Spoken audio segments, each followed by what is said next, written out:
で売っていた実験キットです。中には説明書と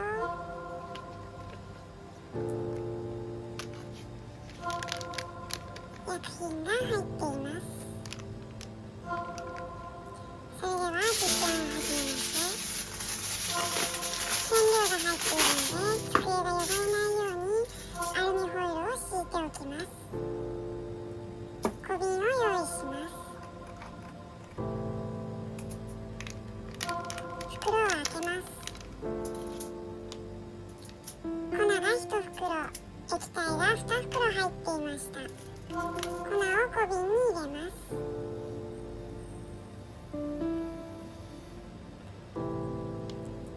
ぬるま湯 20ml を入れ、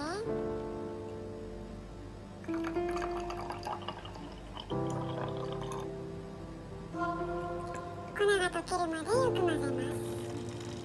全部溶けていないと実験が失敗することがありますので、丁寧に溶かしてください。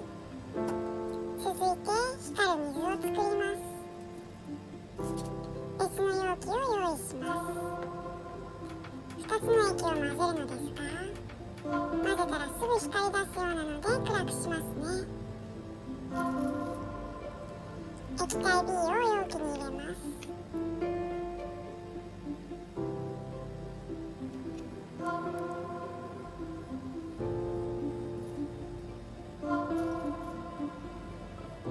液体 C を入れます。入れた瞬間から発光が始まります。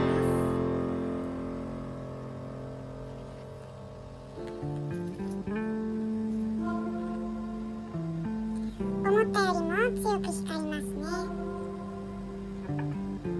小瓶に移します。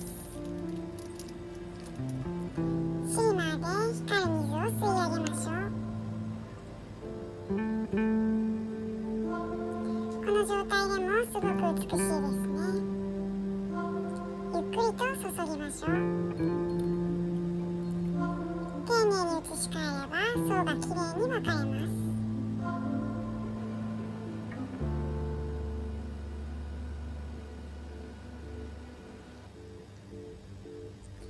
正直今回の実験はこの作業が一番楽しかったです。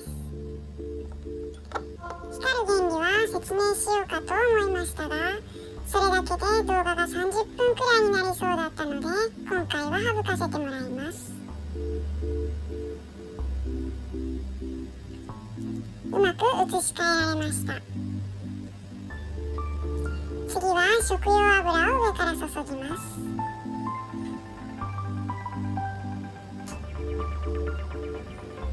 これも同じくゆっくり注いでくださいね。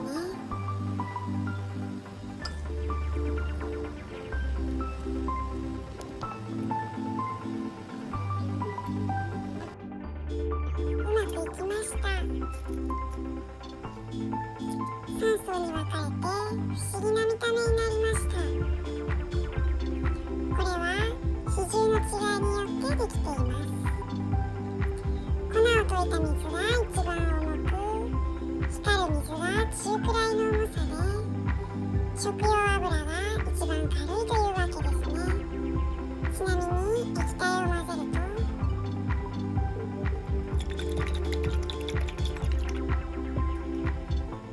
発光がやみます。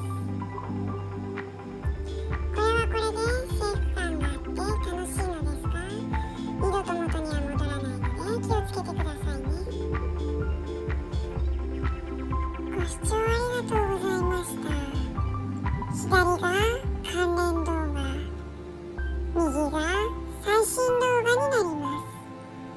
また概要欄に実際使った道具の紹介や文章化して説明したものの URL があるので、興味が